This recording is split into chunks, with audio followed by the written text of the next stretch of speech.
मात की जय, लक्ष्मी नारायण भगवान की जय, सत्य सनातन धर्म की जय। આજે તારીખ 15/1/2026 ને ગુરુવાર કચ્છમાં ગામ નવાવાસ હાલે આણંદ નિવાસી શ્રીમાન શ્રી નરસિંહભાઈ દાનાભાઈ વાસાણી તેમજ શ્રીમતી ગોમતીબેન નરસિંહભાઈ વાસાણીના સુપુત્ર એવા અમારા મોટાભાઈ વિરેન્દ્રભાઈ નરસિંહભાઈ વાસાણી તેમજ ભાભી શ્રીમતી હેતલબેન વિરેન્દ્રભાઈ વાસાણીની લાડકવાઈ દીકરી બંસરીના શુભ લગ્ન પ્રસંગે આપણે સૌ મામેરામાં ભેગા થયા।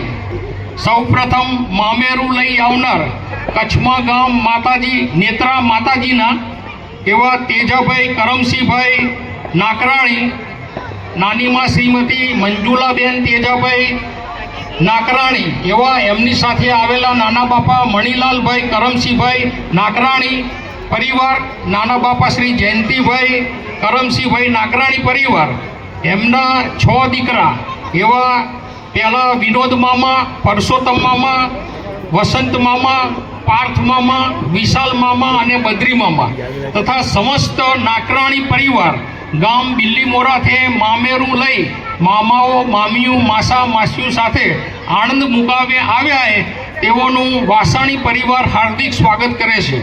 મિત્રો, મામેરું આ 3 અક્ષરનો શબ્દ મામેરું આપણે શા માટે ભરી રહ્યા, શા માટે લેવામાં આવેલું, એની પાછળ ઘણા બધા કારણો હોય।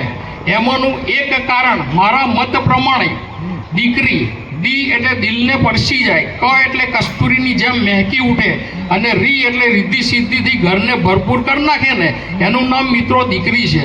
જ્યારે ભગવાન દીકરાનો જન્મ કરાવે ને ત્યારે ભગવાન દીકરાને ઉદ્દેશીને એમ કે બેટા મોટો થઈને બાપને ધંધામાં મદદ કરજે, પણ જે ઘરમાં ભગવાનને દીકરીનો જન્મ કરાવવાનો હશે ને ત્યારે ભગવાન સ્વયં ઘર ગોતવા નીકળે કે ક્યાં દીકરીને જન્મ કરાવવું, ક્યાં દીકરી સચવાશે, અને આવી દીકરીને એવી શક્તિ આપે એના માતા પિતાને કે તે તેનું ભરણ પોષણ કરી શકે, તેને સારામાં સારા સંસ્કારોનું સિંચન કરી શકે અને યોગ્ય જગ્યાએ તેને પરણાવી શકે।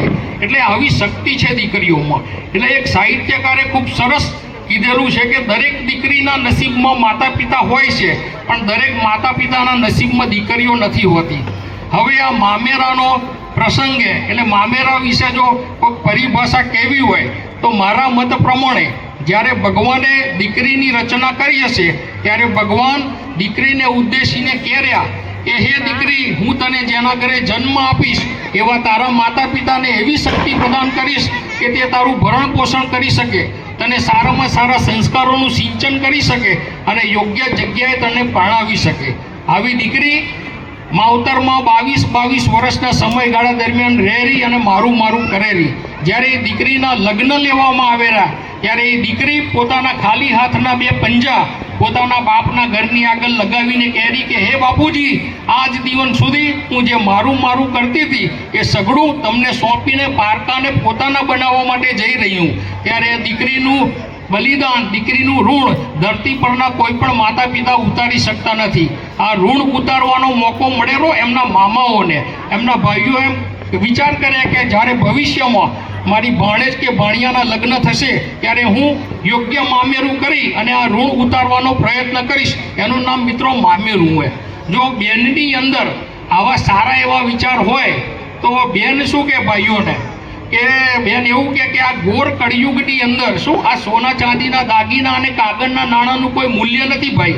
શું કે આ ઘોર કળિયુગની અંદર આ સોના ચાંદીના દાગીના અને કાગળના નાણાંનું કોઈ મૂલ્ય નથી ભાઈ, પણ તમે બધા ભાઈઓ સાથે, ભાભીઓ સાથે મારી દીકરી બંસરીના શુભ લગ્ન પ્રસંગે આવ્યા હો ને એ જ મારા માટે મહત્વની વસ્તુ હોય। એટલે મામેરામાં ભાઈ બહેનના નિસ્વાર્થ પ્રેમની ઝાંખી જોવા મળેલી, લાગણીના સંબંધો જોવા મળેલા। કચ્છમાં ગામ માતાજી નેત્રા હાલે બિલ્લીમોરાથી આવેલા તેજાભાઈ કરમસિંહભાઈ નાકરાણી પરિવાર ફૂલ લઈ અને ફૂલની પાંખડી સમાન મામેરું કર્યું અને નરસિંહભાઈ દાનાભાઈ વાસાણી પરિવારે તેનો સ્વીકાર કર્યો। તેનો અહીંયાથી હાર્દિક આભાર માનું આભાર માનવાનો ચીખોદરા સમાજમાંથી આવેલા વડીલોનો કે જે અમારા સભા મંડપની ઉપસ્થિત સર્વત્ર મહેમાનોનો આભાર માનું કે જેઓ અમારા મામેરા પ્રસંગની અંદર આવી મામેરામાં જે શોભામાં અભિવૃદ્ધિ વધારીએ તેઓનો હું પ્રત્યક્ષ પરોક્ષ રીતે હાર્દિક આભાર માનું હવે કાંઈ બોલતો નથી. હવે માં ઉમિયાનો જયકારો બોલાવી આપણે આ મામેરું અંત તરફ લઈ જશો. બોલો શ્રી કુળદેવી ઉમિયા માત કી જય, લક્ષ્મી નારાયણ ભગવાન કી જય, સનાતન ધર્મ કી જય. નમઃ પાર્વતી પતે હર